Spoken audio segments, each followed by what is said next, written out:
الميزان.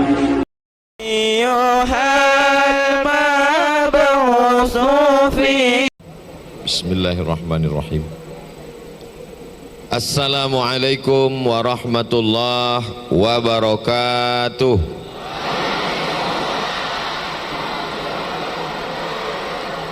Agak kareba. Apa kabar Bapak Ibu semuanya? Sehat?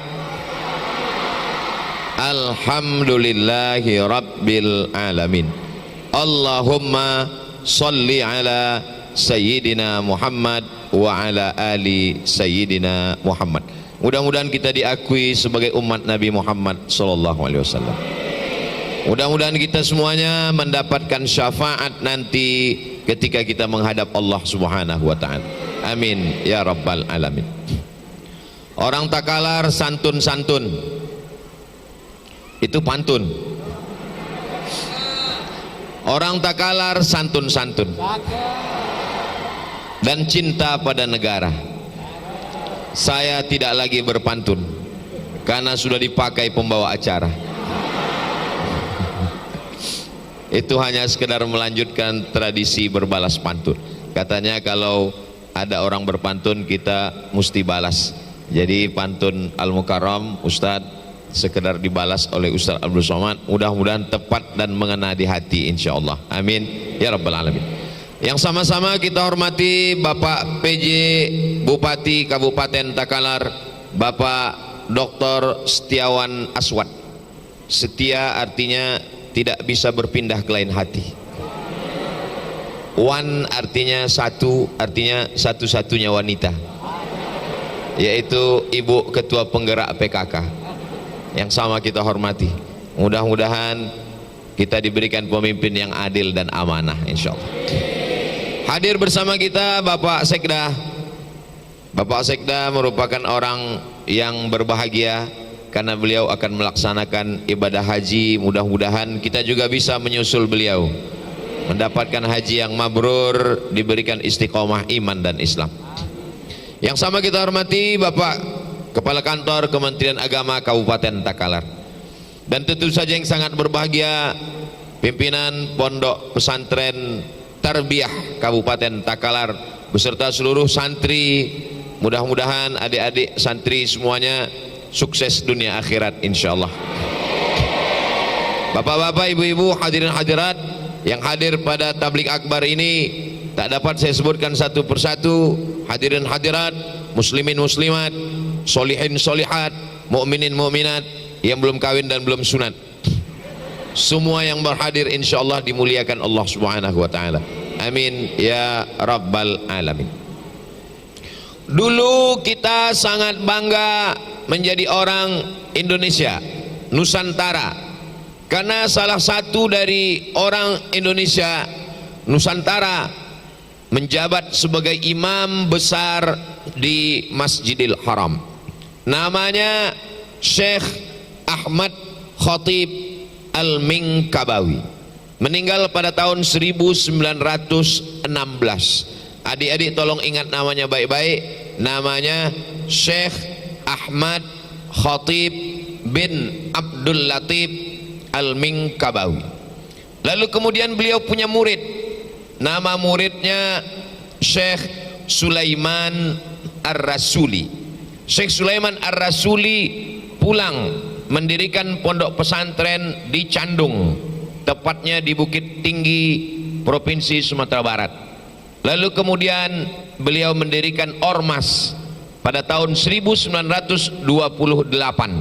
Nama ormasnya Perti, singkatan dari Persatuan Tarbiyah Islamiyah.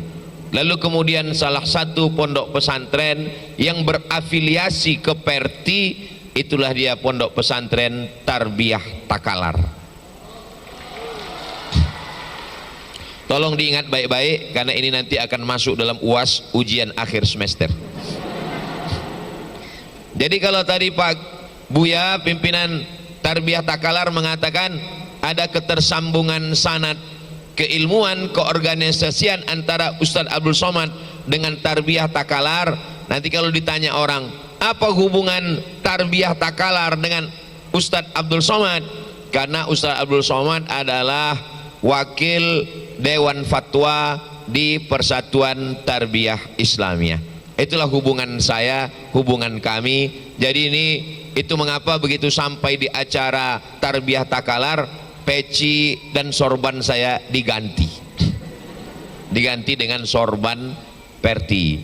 Mudah-mudahan bersama kita di Takalar, bersama dalam tarbiyah, bersama pula di surga Jannatul Firdaus bersama Sayyidina Muhammad sallallahu alaihi wasallam. Oh, kalau begitu tarbiyah ini adalah ormas.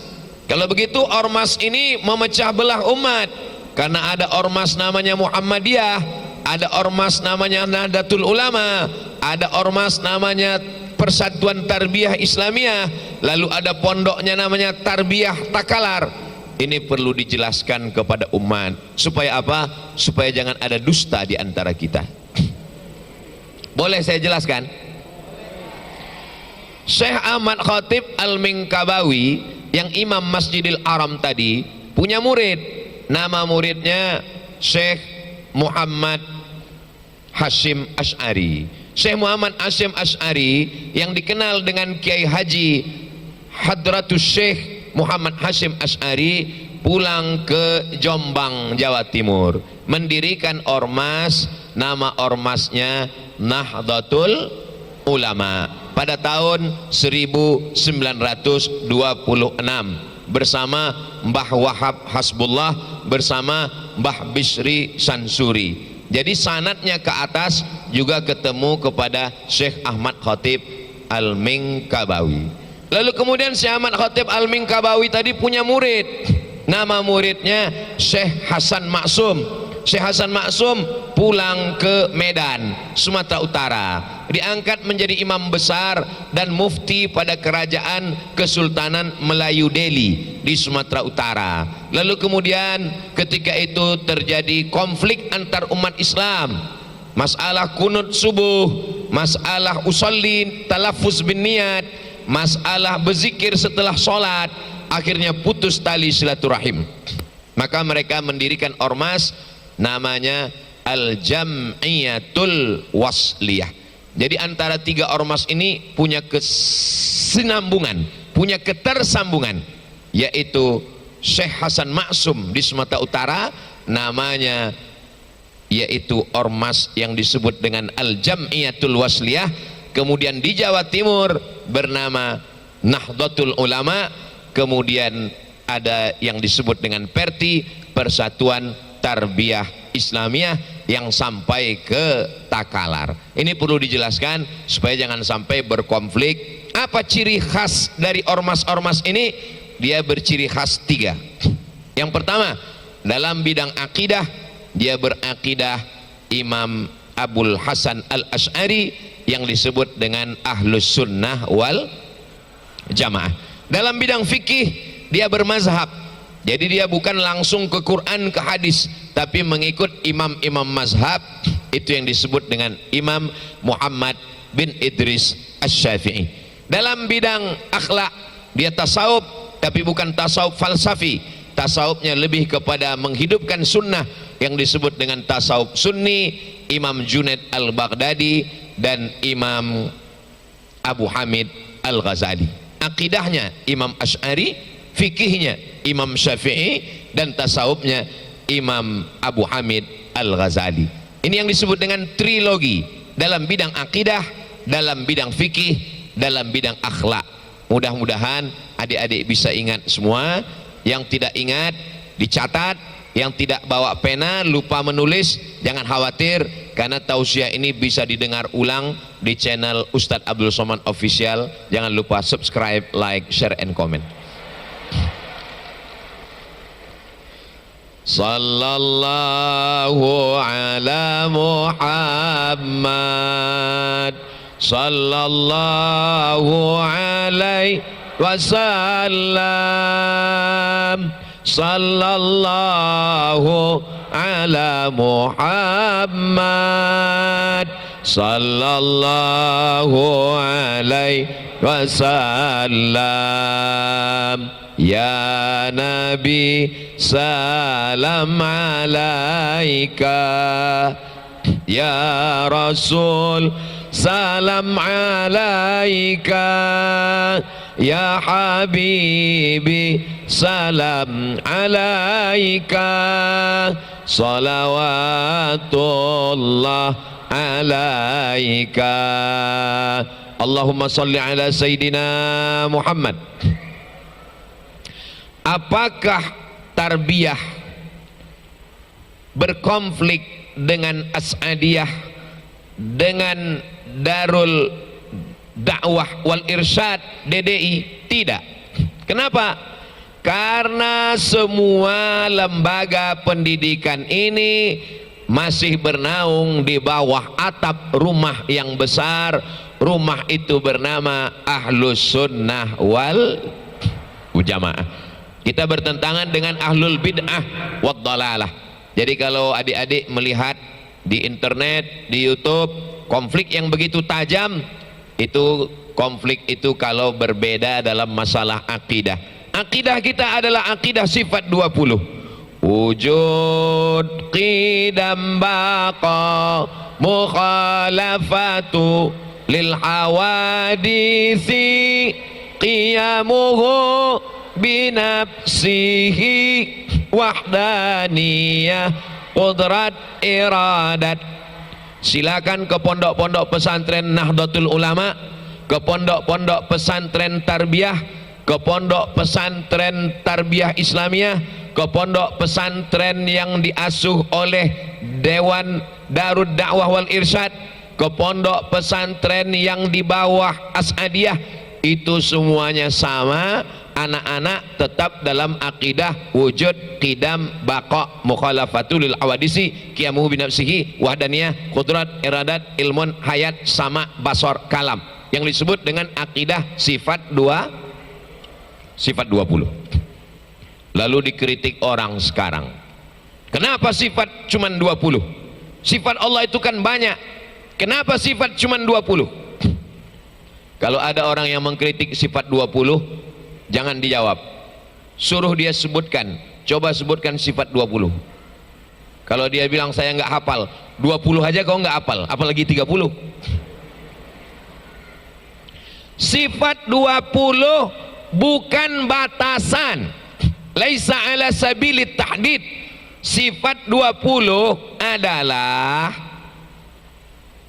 sifat yang disusun ulama untuk melakukan fit and proper test. Ini kan bulan Agustus, calon-calon bupati, gubernur, wali kota akan mendaftar ke KPU, Komisi Pemilihan Umum. Maka ada namanya syarat-syarat. Syarat menjadi bupati Takalar harus apa ya? Warga negara Indonesia. Pokoknya nanti lihat syaratnya di KPU. Jadi kalau tidak dibuat syarat-syarat ini, nanti orang Belanda datang mau jadi bupati Takalar, cerdas, S3, profesor, doktor, berilmu, on time, tepat waktu, tapi dia tidak bisa jadi bupati Takalar. Kenapa? Tidak lulus fit and proper test. Untuk apa sifat 20 itu dibuat? Sifat 20 dibuat untuk melakukan fit and proper test. Loh, sifat 20 itu fit and proper test siapa? Untuk menyeleksi Tuhan. Untuk menyeleksi Tuhan. Karena sekarang jumlah Tuhan di dunia ini, setelah diadakan survei, ada 4 Pak Ustadz, 4.000 Tuhan. Sekarang ada yang mau mendaftar jadi Tuhan di dunia ini sebanyak 4.000 yang mau ikut tes seleksi mau jadi Tuhan. Bagaimana cara menyaring Tuhan yang 4.000 ini? Mudah cara menyaringnya. Cara menyaringnya tinggal seleksi dengan sifat 20. Kalau lulus seleksi sifat 20, lulus jadi Tuhan. Sekarang kita tes satu-satu. Nabi Isa Nabi Isa kalau ikut tes seleksi Tuhan lulus atau tidak lulus? Tidak lulus. Tidak lulusnya di mana? Kita pakai sifat yang pertama, wujud. Nabi Isa itu wujud atau tidak wujud? Wujud. Kalau begitu lulus jadi Tuhan. Kan wujud. Pasal 1 lulus, tapi di pasal 2 dia kena wujud qidam. Qidam artinya apa? Qidam artinya tidak berawal. Sekarang saya tanya, Nabi Isa itu ada tidak awalnya? Ada. Awalnya dari mana? Dari rahim Maryam. Maka yang berawal bukan Tuhan. Sifat yang ketiga, wujud qidam bako. Bako artinya tidak berakhir. Sekarang saya tanya, Nabi Isa itu berakhir atau tidak berakhir? Berakhir. Kullu nafsin za'iqatul maut. Maka Nabi Isa tidak lulus pasal 2 dan pasal 3 untuk menjadi Tuhan. Jelas? Apanya yang jelas? Bahwa sifat 20 adalah sifat yang disusun ulama untuk menyeleksi 4.000 Tuhan. Ini ceramah Ustaz Abdul Somad ini kok begini ceramahnya? Loh, saya bicara di dalam masjid, di depan santri tarbiyah, dan saya sebagai wakil komisi fatwa berbicara di depan santri saya. Boleh apa tak boleh? Boleh. Kalau ada orang yang tersinggung, ya sarah sendiri. Kenapa tonton channel Ustaz Abdul Somad? Saya bicara tentang Islam. Al-Quran mengatakan Qul huwallahu ahad, Esa tunggal, tidak berbilang. Allahus samad, meminta hanya kepada Allah. Lam yalid walam yulad. Kalau ayat itu menyinggung orang lain, dianggap mengintervensi agama orang lain, berarti nanti sholat subuh, sebelum sholat subuh ada namanya sholat qabliyah subuh. Qabliyah subuh itu rakaat pertamanya qul ya ayyuhal kafirun, rakaat keduanya qul huwallahu ahad. Berarti nanti orang kalau takut baca lam yalid walam yulad, gimana waktu dia sholat? Allahu Akbar, Al-Ikhlas, Allahu Akbar. Jangan takut menjelaskan tentang agama kita, karena kita tidak mengganggu keyakinan orang. Ustaz Abdul Somad hanya menjelaskan isi Al-Quran. Adapun urusan agama orang, wala ana abidum ma'abattum wala antum abiduna ma'abud lakum dinukum. Adik-adik saya yang ada di pesantren modern tarbiyah, mereka belajar sifat 20, sudah punya pisau.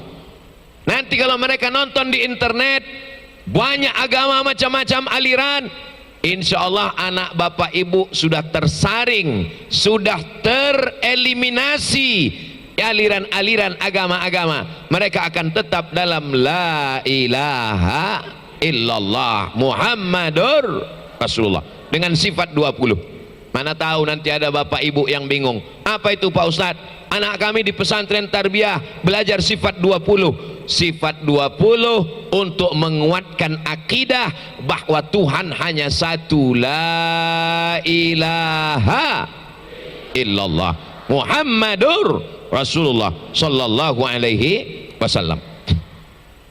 Ada seorang artis bersemedi di tengah malam,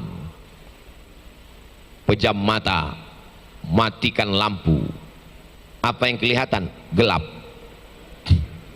Di dalam gelap itu dia mengatakan, saat bersemedi dia melihat Tuhan. Tuhan warnanya hitam. Pejam mata, nampak Tuhan warna hitam. Apakah Tuhan ini lolos fit and proper test sifat 20? Tidak lulus. Kena di sifat yang keempat, wujud qidam awadis. Allah berbeda dengan makhluk. Maka kalau kita pejamkan mata, nampak seperti cacing, nampak bulat, nampak petak, nampak kubus, ada hitam, ada merah, ada hijau. Itu bukan Tuhan. Apa Apa yang bisa menyelamatkan kita? Sifat yang keempat, mukhalafatuhu lil awadis.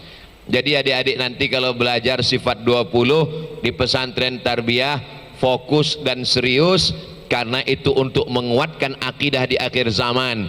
Zaman dulu orang menyebarkan kesesatannya melalui buku di rumah, tapi sekarang orang punya channel.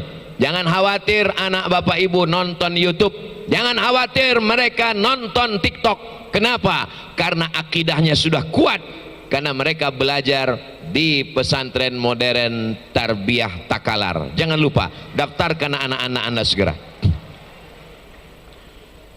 Ustadz sudah menyebut pesantren tarbiyah Takalar ini beberapa kali. Memang begitu, dia tiap 5 menit sekali mesti disebut. Tujuan saya tidak, tujuan saya supaya apa? Supaya anak-anak kita selamat dalam akidah ahlus sunnah wal jamaah. Dalam masalah fikih kita istiqamah dalam mazhab Syafi'i. Allahu Akbar. Tadi subuh saya imam. Allahu Akbar. Bismillahirrahmanirrahim. Mazhab Syafi'i. Kalau mazhab Maliki, Allahu Akbar. Alhamdulillahi Rabbil Alamin. Tidak pakai bismillah. Ustaz, kau tahu saya belajar di Maroko, Mauritania, Aljazair, Tunisia, Andalusia. 5 negara ini mazhabnya Maliki, 100% Maliki, tidak pakai bismillah. Allahu Akbar, Alhamdulillahi Rabbil Alamin. Saudi Arabia, mazhab Hambali. Allahu Akbar, bismillah. Alhamdulillahi Rabbil Alamin, Ar-Rahmanir Rahim. 3 mazhab. Mazhab Syafi'i jahar, Bismillahirrahmanirrahim. Mazhab Maliki tidak pakai basmalah sama sekali. Mazhab Hambali dan Hanafi sir.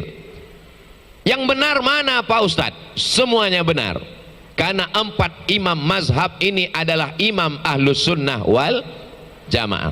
Yang salah mana? Yang nggak sholat. Tapi misalnya subuh saya diminta jadi imam di Takalar, Ustaz Abdul Somad silakan maju ke depan untuk menjaga adab, maka saya tidak maju ke depan. Kenapa? Karena saya tidak tahu di masjid itu mazhabnya pakai mazhab apa. Saya khawatir kalau masjid itu Masjid Muhammadiyah, Masjid Muhammadiyah mentarjihkan majelis tarjih Muhammadiyah, mereka pakai basmalah mazhab Hambali. Makanya Masjid At-Taqwa Muhammadiyah bismillahnya sir. Bismillahirrahmanirrahim. Saya ceramah di Masjid Muhammadiyah 4 tahun, mengajar hadis setiap subuh Sabtu dari tahun 2009, 10, 11, 12, 13. Sekalipun saya tidak mau maju ke depan. Kalau diminta saya maju ke depan, Ustaz maju ke depan, batuk. Kenapa Ustaz tidak mau maju?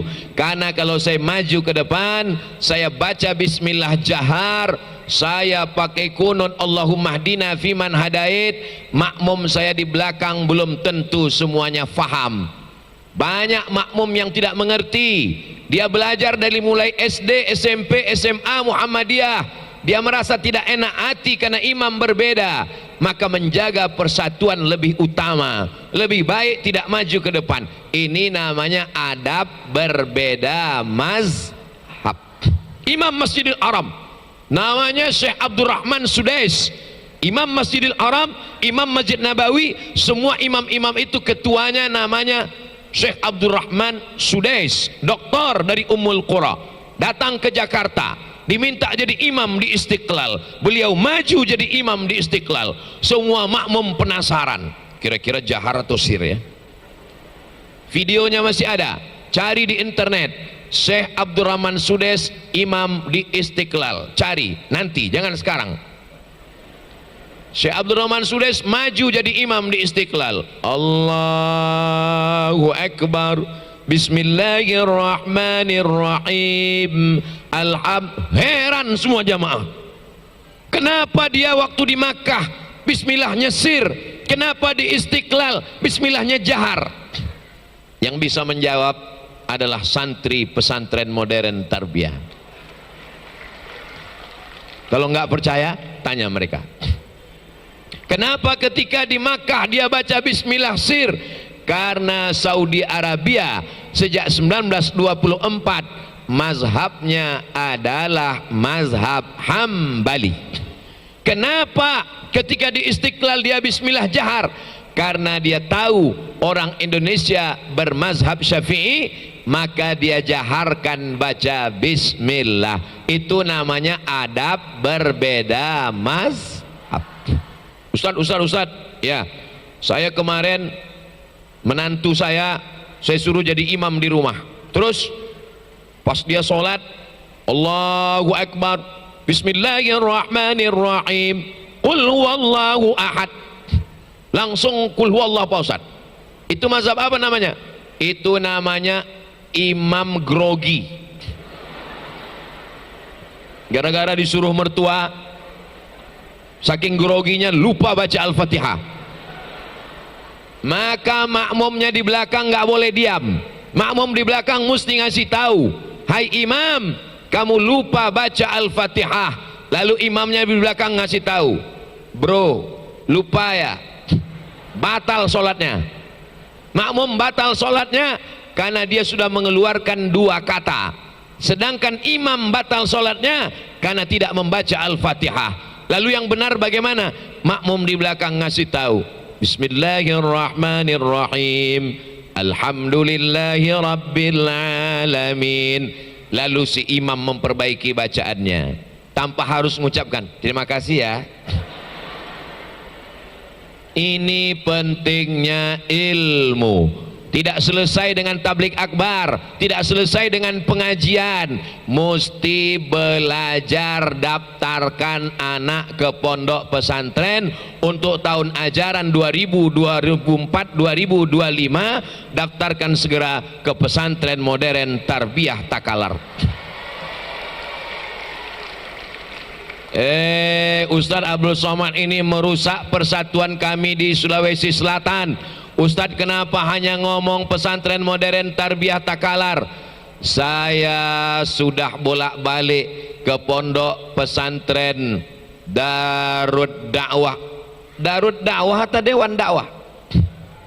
Darud Dakwah wal Irsyad Mangkoso. Ketemu dengan Andre Guruta, Profesor Dr. Farid Wajdi. Beliau adalah syekh masyaikh kami di Al-Azhar. Hubungan saya baik dengan Darud Dakwah wal Irsyad. Saya juga ke As'adiyah. Sahabat-sahabat saya satu angkatan dengan saya, Ustadz Bunyamin, alumni As'adiyah. Sebelah kanan Ustadz Bunyamin, sebelah kiri Ustadz Hasbi, alumni DDI Mangkoso. Alhamdulillah hubungan kita baik. Kita tidak rebut-rebutan santri karena kita tujuannya satu, menyelamatkan Indonesia dalam bingkai Ahlus Sunnah wal Jamaah. Tujuannya sama-sama Allahu Akbar. Kamu mau kemana?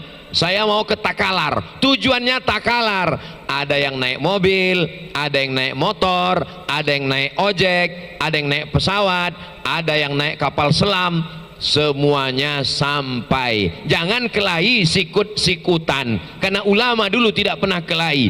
NU tidak kelahi dengan Muhammadiyah, tidak kelahi dengan Tarbiyah, tidak kelahi dengan Al-Jamiyatul Wasliyah. Semuanya dalam bingkai la ilaha illallah Muhammadur Rasulullah sallallahu alaihi wasallam. Ini yang pertama. Baru pertama Pak Ustadz ya. Yang kedua yang mau saya jelaskan adalah, karena ini yang di dalam, ini penjelasan saya yang pertama tadi di dalam masalah akidah, dalam masalah fikih, dalam masalah akhlak. Jangan sesama kita ini kelahi cakar-cakaran di dalam. Kelahi antara yang pakai cadar dengan yang pakai jilbab panjang. Kata yang jilbab panjang, kamu kenapa pakai cadar? Kata yang pakai cadar, kamu kenapa pakai jilbab, wajahmu masih kelihatan. Kalau yang pakai cadar dengan yang pakai jilbab kelahi, yang ketawa yang nggak pakai baju. Selama dia menutup aurat, kami di Al-Azhar diajarkan pakai cadar itu dianjurkan. Apalagi bagi anak gadis perempuan yang cantik-cantik dianjurkan pakai cadar. Karena kalau sampai wajahnya kelihatan, banyak orang yang salah suap waktu makan. Anak gadis yang muda-muda, yang putih-putih, yang bening-bening, yang cantik-cantik dianjurkan pakai cadar. Karena kalau sampai dia berdiri di pinggir jalan, banyak supir angkot yang nabrak tiang listrik. Bagus pakai cadar. Tapi yang tidak pakai cadar juga punya dalil. Mana dalil yang tidak punya pakai cadar? Yang tidak pakai cadar berdalil dalam mazhab Maliki bahwa Imam Malik membolehkan orang makan, membolehkan perempuan makan walaupun ada laki-laki. Lihat pendapatnya, boleh makan. Kalau boleh makan ada laki-laki, berarti tangannya kelihatan dan wajahnya kelihatan. Nggak mungkin dia bisa makan kalau wajahnya tertutup, kecuali kalau makannya itu di blender, disedot pakai pipet. Imam itu berpendapat sedikit saja, maka pendapatnya itu bisa dijadikan sebagai dalil tentang perempuan yang boleh makan. Padahal ada laki-laki ajnabi, menunjukkan bahwa tangannya kelihatan, wajahnya kelihatan. Karena waktu dia makan itu pasti tangannya memegang lauk pauk dan tepung gandum dan disuapkan ke mulut, wajahnya kelihatan. Dalilnya dari mana? Sekarang orang bertanya, mana dalilnya? Mana dalilnya? Dalilnya adalah kata Nabi SAW, illa ma zahara minha, kecuali yang biasa terlihat. Yang biasa terlihat itu mana? Nabi menunjukkan, innal mar'ata, sesungguhnya perempuan, idza balagatil mahid, kalau sudah sampai usia haid, mohon maaf, sampai usia menstruasi, la yasluh laha an yura minha, tidak boleh terlihat dari tubuhnya illa hadza wajah wa hadza telapak tangan. Jadi wajah dan telapak tangan boleh kelihatan. Itu maka kami di Al-Azhar kalau ditanya apakah boleh perempuan ini pakai cadar, boleh. Apakah boleh perempuan tidak pakai cadar, pakai jilbab saja, boleh. Jangan kelahi antara keduanya. Yang pakai cadar jangan diejek. Ini banyak perempuan, laki-laki mengejek perempuan pakai cadar. Ninja. Bagaimanapun juga cadar adalah bagian dari ajaran agama Islam. Berapa banyak perempuan bercadar yang solihah, yang taat, diejek-ejek, turun murka Allah. Akhirnya 2 tahun kita pakai cadar. Tahun 2020 sampai 2021 pakai cadar terus, masker. Datang Covid, wajib bercadar. Jangan mengejek syariat agama Allah kalau kita tidak mampu. Begitu juga dengan yang bercadar, tidak mengejek perempuan yang tidak bercadar. Kenapa? Karena perempuan-perempuan yang solihah begitu banyak yang memperlihatkan wajah. Kami ketika belajar di Maroko, itu ada dosen namanya Dr. Faridah Zamro. Dr. Faridah Zamro mengajar hadis di Darul Hadis, tidak bercadar. Dan Dr. Faridah Zamro ini punya guru, nama gurunya Syekh Muhammad Rawandi. Syekh Muhammad Rawandi tidak pakai cadar karena dia laki-laki. Syekh Muhammad Rawandi punya guru namanya Bintus Syati, namanya Syekhah Dr. Profesor Aisyah Abdurrahman binti Syati, ahli tafsir dari Mesir, diundang oleh Raja Hasan II untuk mengajar di Qarawiyyin Maroko dan mengajar di Darul Hadis. Dia perempuan, tidak bercadar. Jadi kita tidak boleh saling menyerang, saling mengejek sesama ahlus sunnah wal jamaah.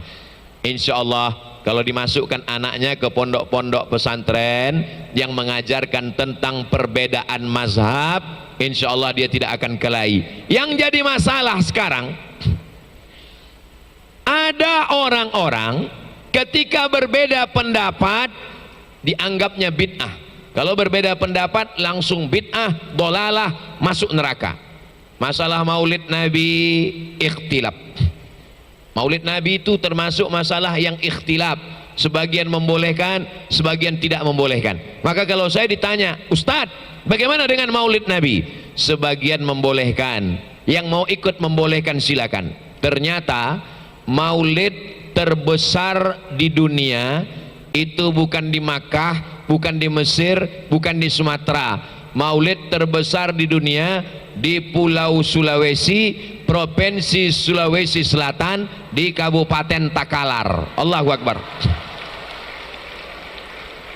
Jadi kalau ada orang mengatakan maulid itu bid'ah, bid'ah dolalah, dolalah masuk neraka, berarti yang paling banyak masuk neraka orang Kabupaten Takalar.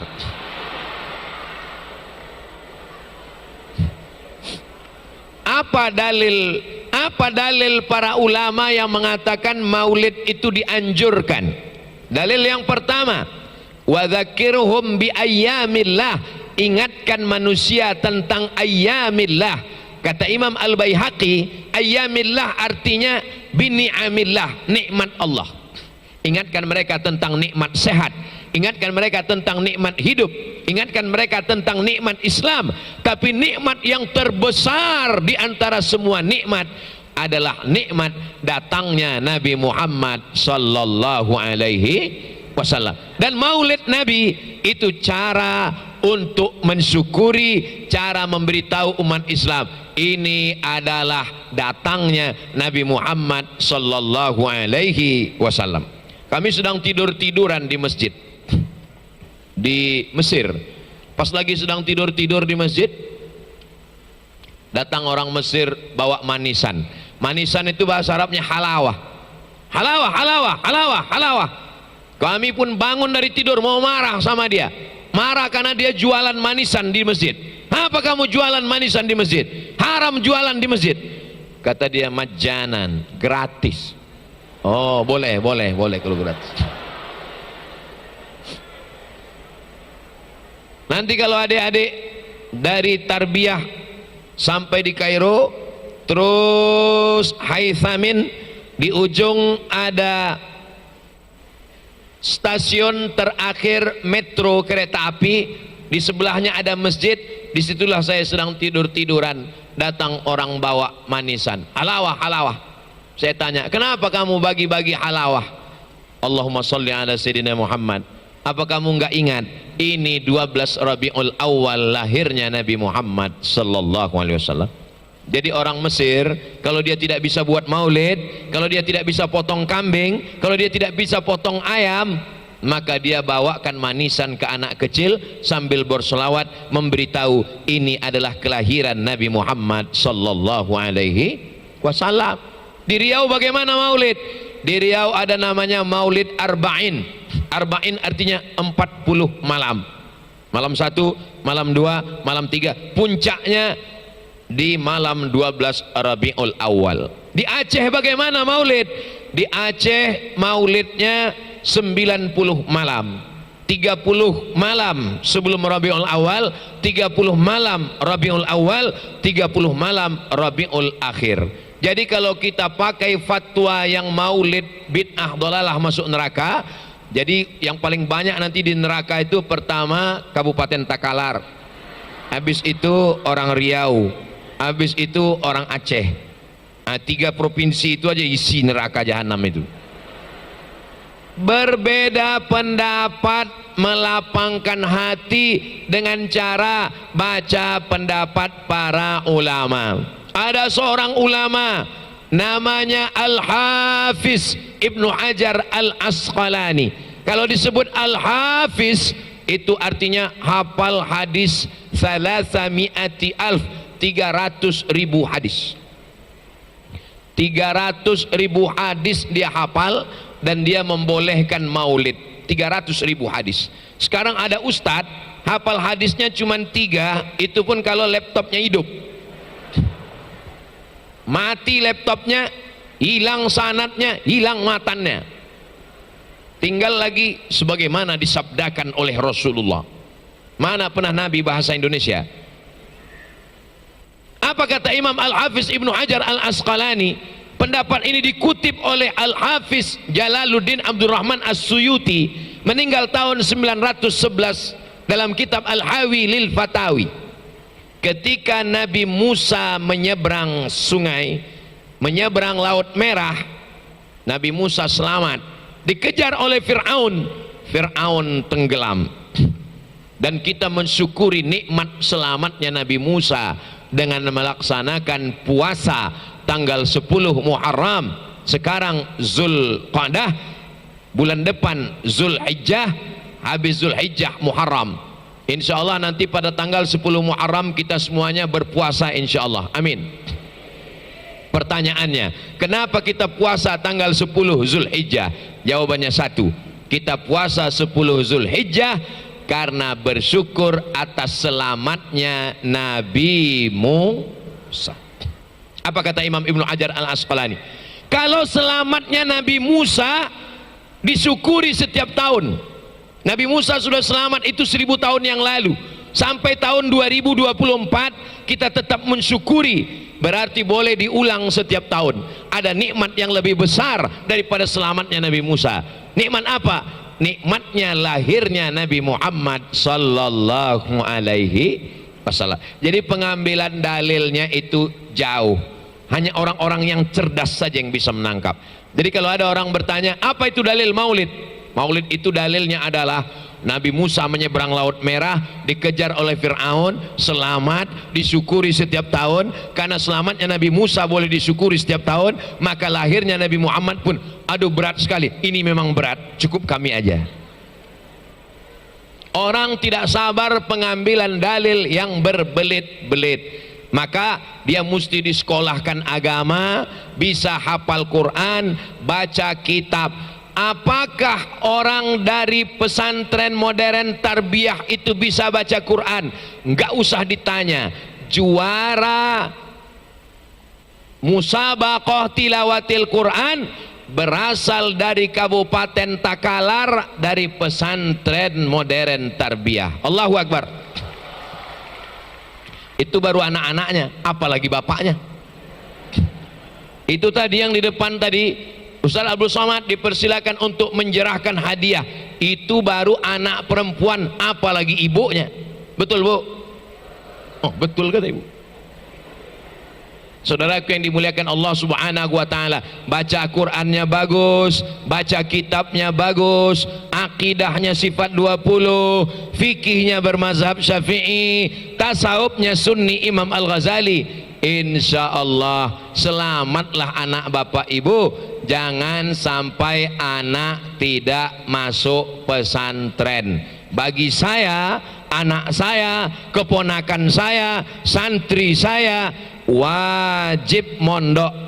Yang 6 tahun ini wajib, SMP 3 tahun, SMA 3 tahun. Anak adik saya, anak pertama mondok Ihsan Boarding School, anak kedua mondok Darul Quran Mulia Bogor. Yang enggak mondok saya pecat jadi keponakan. Kenapa Ustadz keras dalam masalah pendidikan?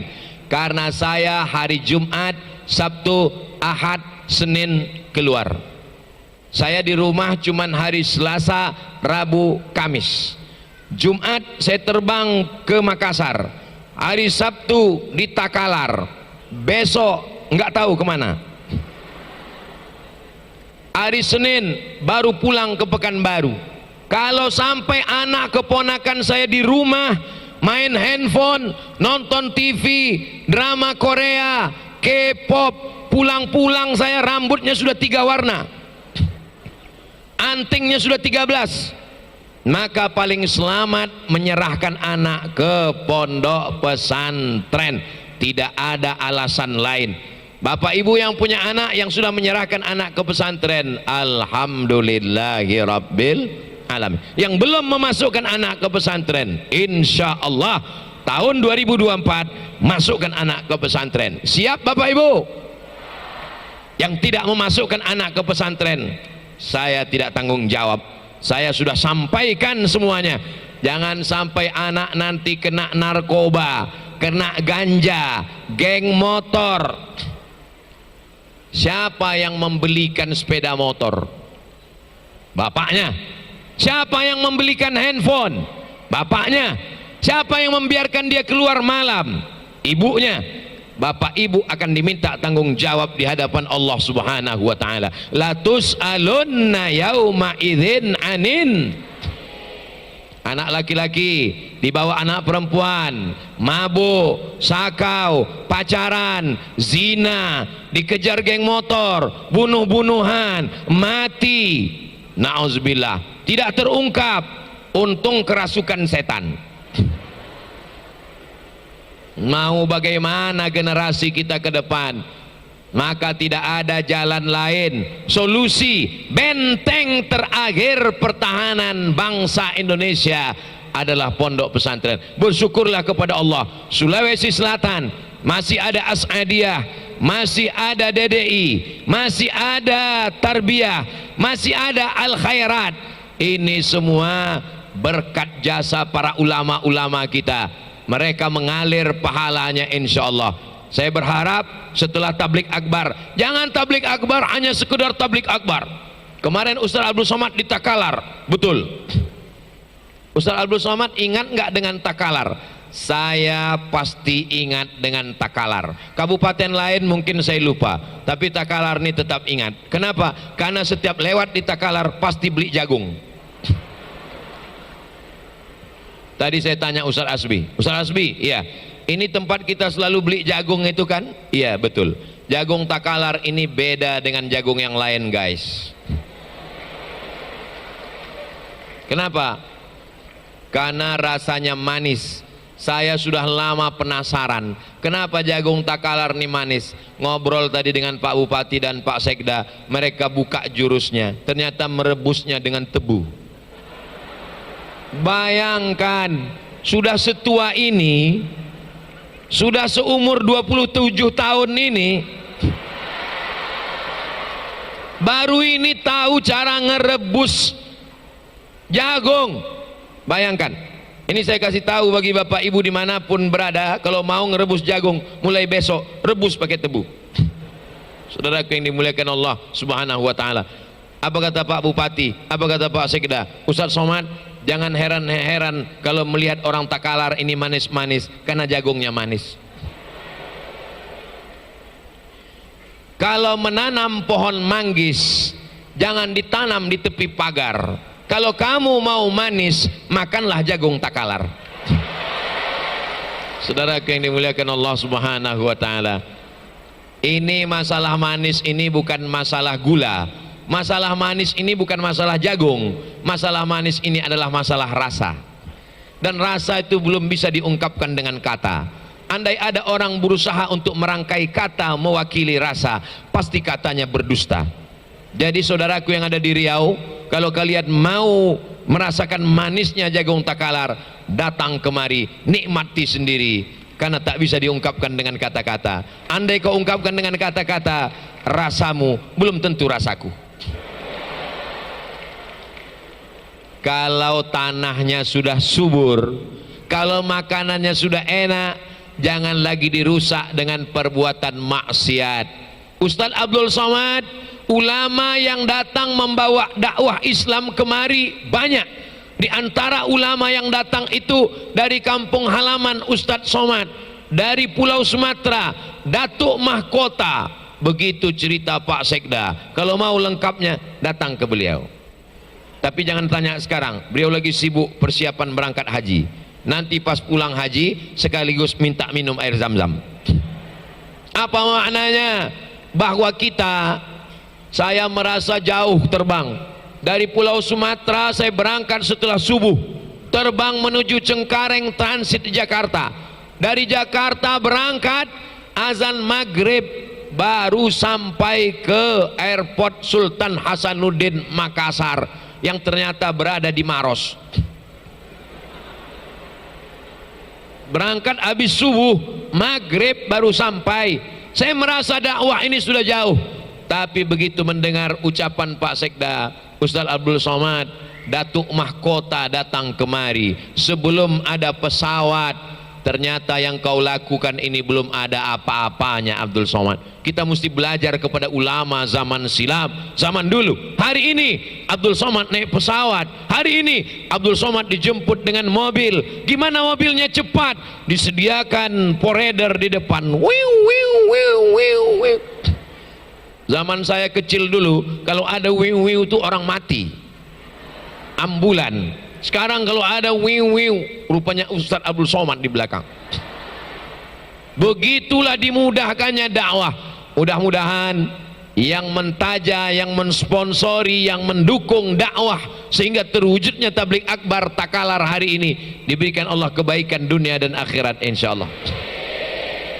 Dari bawah, masyarakat dididik di pondok pesantren, masyarakat yang tidak mondok di pesantren dengan acara maulid dihidupkan, baca Barzanji, baca Simtud Durar, baca Diyaul Lame, baca Ratib Al-Haddad, baca Ratib Al-Attas. Ini yang tidak sekolah. Bagi yang di pondok, masukkan ke pondok pesantren. Tapi kalau pemimpinnya tidak peduli, ini sia-sia belaka. Anak pesantren tidak dihormati, maulid tidak disanjung, tidak dihadiri. Tapi di Kabupaten Takalar, maulid tetap hidup, acara pesantren, musabaqah tilawatil Quran, juara. Bayangkan, seluruh qori-qori di Sulawesi Selatan dikumpulkan, juara satunya adalah Kabupaten Takalar. Maka kalau ada orang Takalar yang tidak pandai mengaji, silakan pindah ke kabupaten lain. Menjadi orang Takalar ini resikonya besar. Kenapa? Sudah membawa nama besar, juara musabaqah tilawatil Al-Quran. Nanti kalau kumpul di masjid pinggir jalan, misalnya kita musafir di pinggir jalan, maghrib, ternyata imamnya sakit di rumah, nggak ada imam, semua mereka akan nanya, kamu dari mana? Dari Takalar, silakan maju ke depan. Hati-hati orang Takalar, karena kalian membawa nama besar, juara musabaqah tilawatil Quran. Saya pernah juga hadir di satu daerah, qorinya masya Allah, a'udzubillahi minasyaitonir rajim. Semua jamaah Allah, saya pun mengatakan qori kita, anak-anak kita. Selesai tausiah dikasih tahu sama panitia, mohon maaf Pak Ustadz, itu qorinya pemain naturalisasi, rupanya diundang dari luar kota. Tapi qori kita tadi itu jangan-jangan dari luar kabupaten, asli putra Takalar, betul. Ada juara musabaqah tilawatil Quran tingkat kabupaten, juara tingkat provinsi, juara tingkat nasional, juara. Karena juara nasional akhirnya dibawa musabaqah di Maroko. Otomatis karena mau keluar negeri ngurus paspor, ketika sampai di imigrasi ditolak sama imigrasi. Kenapa? KTP-nya 5. Setiap ada musabaqah dia ikut ganti KTP, setiap ada musabaqah ganti KTP. Kejahatan atas nama Tuhan, kejahatan atas nama Al-Quran itu tidak terjadi di Takalar. Kenapa?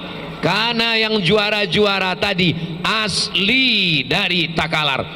Ini Ustaz Somad ini jangan-jangan nyindir deh ini. Enggak, saya tidak nyindir. Saya karena yakin maka saya ngomong begitu. Tidak akan mungkin berani maju ke depan kalau bukan orang Takalar. Kalau bukan orang Takalar mana mungkin berani maju ke depan. Pasti masyarakat komplain, itu anak siapa itu? Itu datang dari mana itu? Maka kita didik anak kita. Assalamualaikum Ustaz. Waalaikumsalam. Ustaz bisa datang ke rumah saya. Acara apa ya Pak? Acara Maulid Nabi, Isra Mi'raj, Nuzul Quran, nasihat pernikahan, acara akikah, acara khitan, acara nikah, nikah lagi. Acara apa ini Pak? Mohon maaf Pak Ustadz, bukan nikah, akikah? Bukan. Walimah? Bukan. Maulid? Bukan. Isra Mi'raj? Bukan. Halal bihalal? Bukan. Melepas jamaah haji? Bukan. Terus acaranya apa? Ruqyah. Saya diminta meruqyah ke rumah jamaah. Yang mau diruqyah siapa, Pak? Anak saya. Laki-laki apa perempuan? Saya paling takut meruqyah perempuan. Soalnya kalau dia sehat nanti minta nikah sama saya. Laki-laki apa perempuan? Laki-laki, Pak Ustadz. Alhamdulillah. Penyakitnya gimana, Pak?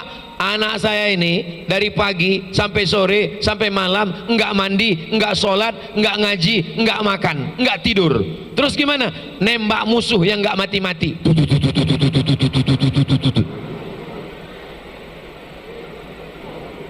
Mohon maaf, Pak, saya belum pernah belajar ayat ruqyah di Mesir, di Maroko, di Sudan. Belum pernah belajar doa Allahumma inni a'udzubika min game online. Ini nggak ada obatnya nih, Pak. Anak bapak bisa kecanduan game online, nggak mandi, nggak makan, nggak sholat, nggak sekolah, nggak keluar rumah. Ini yang belikan handphonenya siapa?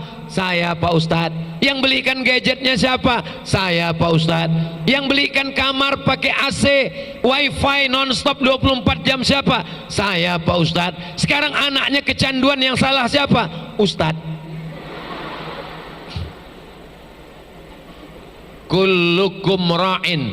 Ibu, bapak, kalian adalah kepala rumah tangga. Bapak kepalanya, ibu wakilnya. Kullukum mas'ulun ar-ra'iyati. Kalian akan ditanya, kalian akan diminta tanggung jawab di hadapan Allah Subhanahu wa taala.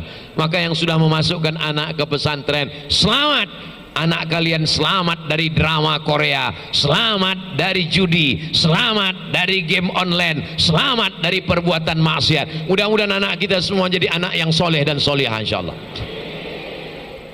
Kawan saya alumni Al-Azhar Mesir ngajar di sekolah, razia handphone, tangkap semua pelajar yang bawa handphone, tangkap, kasih password. Sampai di kantor diperiksa handphone satu-satu, tertangkap handphone yang paling parah, paling dahsyat. Panggil orang tua, datang ibunya. Ibu, orang tuanya, iya, ini handphone anak ibu, isinya dahsyat, luar biasa. Anak ibu sudah rusak, anak ibu sudah kacau, tolong didik anak ibu dengan baik, kata teman saya yang alumni Al-Azhar. Lalu ibunya nangis. Apa kata ibunya? Mohon maaf, Pak, ini handphone suami saya.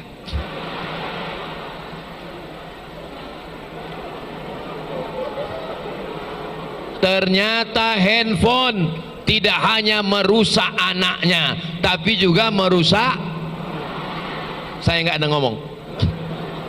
Ya Allah, selamatkan bapak-bapak kami dari handphone di Takalar nih, Allah. Alhamdulillah, Ustadz Somad, suami saya itu, Pak Ustadz, handphonenya bagus semua. Kenapa gitu, Bu? Karena passwordnya atas nama saya. Suami saya, Pak Ustadz, kalau saya dekati pasti baca Quran digital. Begitu saya agak menjauh, mulai main game online. Handphone merusak. Malam mata tidak bisa tidur, kecanduan. Mudah-mudahan orang tua bisa waras, bisa sehat, tapi anak-anak hancur berkeping kepalanya. Alhamdulillah masih ada pondok pesantren, masih ada lembaga pendidikan yang menyelamatkan anak kita. Tadi saya tausiah jam 9:20, sekarang sudah jam 10:20. Ternyata saya sudah berdiri 1 jam. Saya walaupun tidak ngelihat jam, saya tahu saya sudah berdiri 1 jam. Terasa dari kesemutannya. Salah sendiri. Ustadz Somad kenapa berdiri? Kan disediakan kursi duduk, disediakan kursi, disediakan meja. Inilah enaknya jadi ustadz. Betapa sulitnya orang mencari kursi, kita disediakan kursi.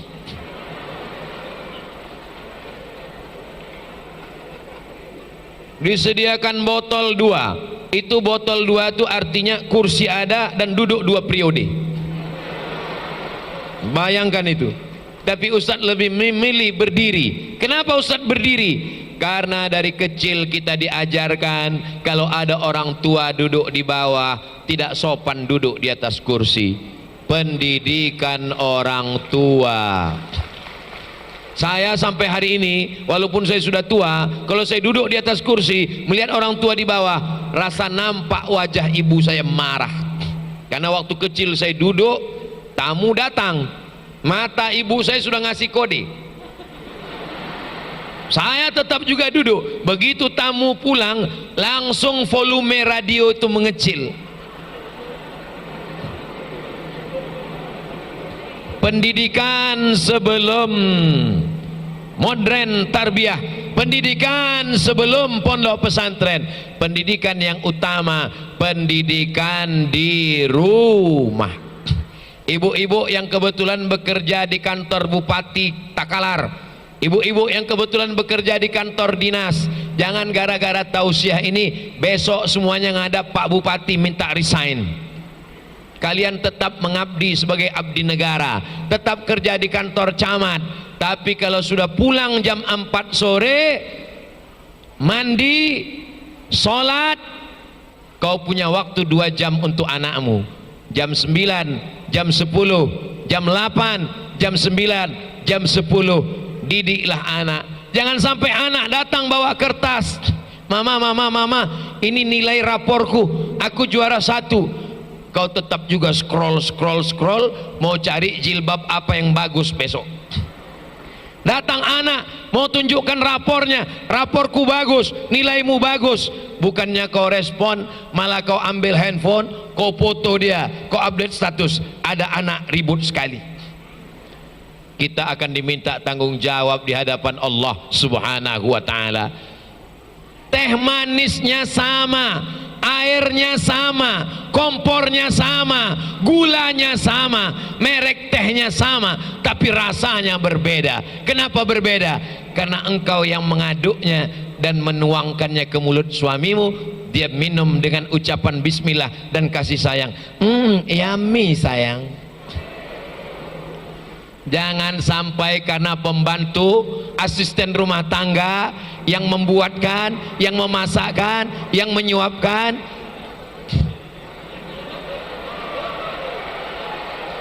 akhirnya nanti ketika mau Idul Fitri, ketika pembantu pulang kampung, bukan cuma anakmu yang menangis, suami pun menangis juga.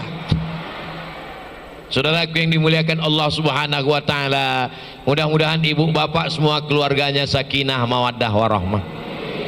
Allah menjaga Takalar dengan pemimpin yang adil dan amanah. Masjid sepenuh ini, sebesar ini, 2 lantai penuh semua. Insya Allah subuh besok pun begini juga insya Allah. Ya Allah, berikan kami rezeki supaya kami bisa juga berhaji, berumrah seperti Pak Sekda ya Allah. Labbaik Allahumma labbaik, labbaik la syarika laka labbaik, innal hamda wan ni'mata lak wal mulka la syarika lak.